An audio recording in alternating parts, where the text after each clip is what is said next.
The gold price has been on a record-setting run this year, breaking milestones left, right, and center. For longtime precious metals investors, the move is no surprise. Gold's drivers have been stacking up for years, and in 2025, they've been coming to a head.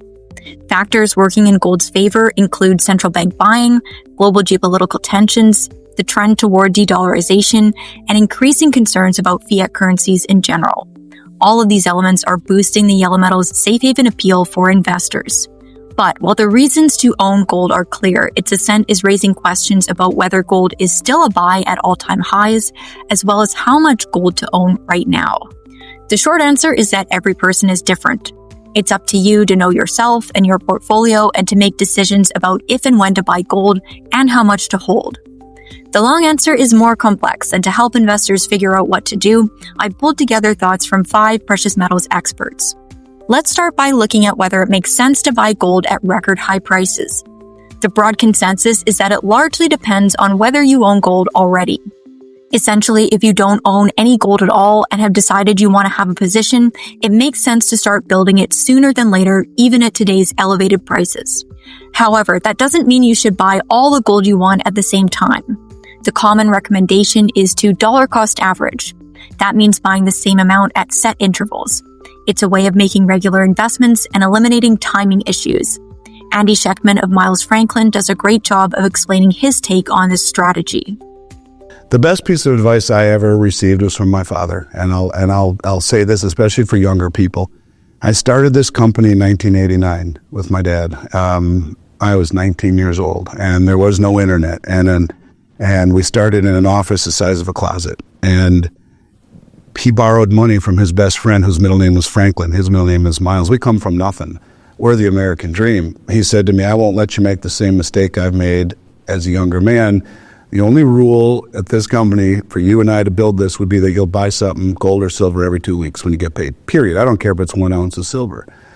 And honestly, Charlotte, is the best advice I've ever been given in my life. And everyone who works for me, I say the same thing. I've owed the company outright for 2 decades. If you do already own gold, its rapid price rise may have left you wondering if you own enough. Again, that's a personal question, but I'll walk you through what experts suggest. In previous years, I've typically heard that investors should consider having a 5 to 10% allocation to gold, depending on age and other factors like risk tolerance. But that number has been changing. This year, I've been hearing 20% recommended more frequently. Here's how James Anderson of SD Bullion explained it. If you don't have a position already, then you better start. You start onesie twosie, kind of dollar cost average in and start building a position. And the same goes with silver. It's basically, the fact on a relative basis that they're so cheap versus the stock market and fiat currencies and virtually every other thing you can name on a long-term chart is why you definitely need to have, an aggressive position in gold and silver. I would argue 20% of your liquid net worth needs to be allocated to bullion at this time. 20% might sound high, and as mentioned, it is high compared to what I've heard in different times. It's definitely becoming more mainstream, though. In fact, in mid-September, Mike Wilson, Chief Investment Officer at Morgan Stanley, suggested that a 60-20-20 portfolio where 20% is directed to gold would offer better protection against inflation. How you break down your gold exposure is up to you, but physical metal is considered the least risky option.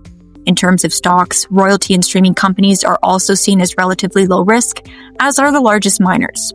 Risk increases heading into the developers and explorers. As a final point, it's worth putting gold's price rise into context. I've heard from many market watchers that even though the yellow metal is at or near all-time highs, it's still cheap relative to where it could go in the future.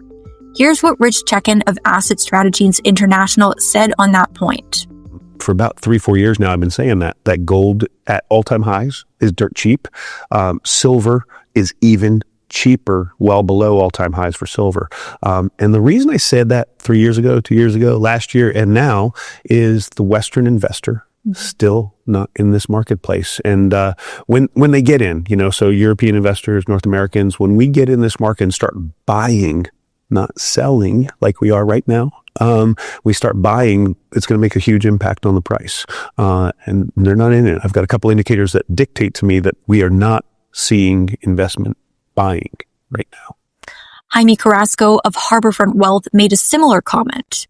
People might be saying, oh, 3,600, here we are, we're going to pull back. You might as well wait, concentrate on price.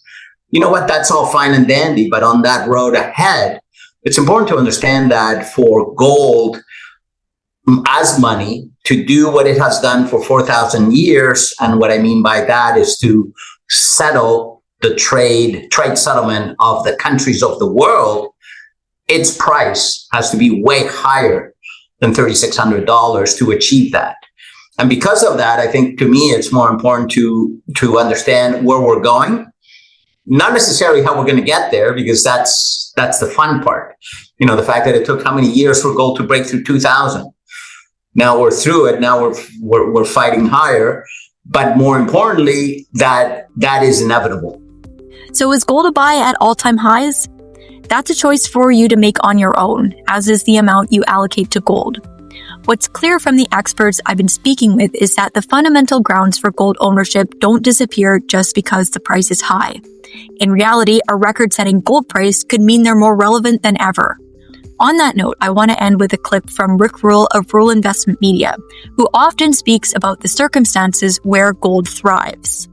You've told us many times that we shouldn't really be hoping for a higher gold price because it probably means that something is going wrong in the world. So what are people reacting to right now that has sent gold up so high? Something's going wrong in the world. It isn't that gold is going up, it's that the purchasing power of the dollar is going down. I said in a previous interview, Charlotte, that when people ask me when the price of gold's going to go up, I scratch my chin sagely and I say 2000. In 2000, it was $250 an ounce. Now it's what, 29? So it's up sevenfold. It's gone up 8% a year for 25 years compounded.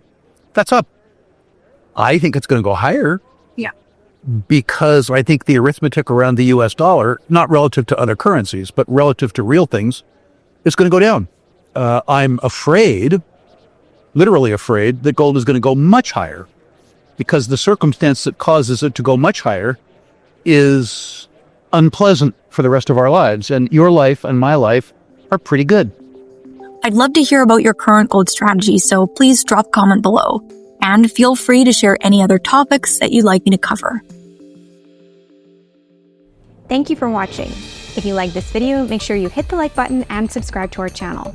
We'd also love to hear your thoughts, so leave us a comment below.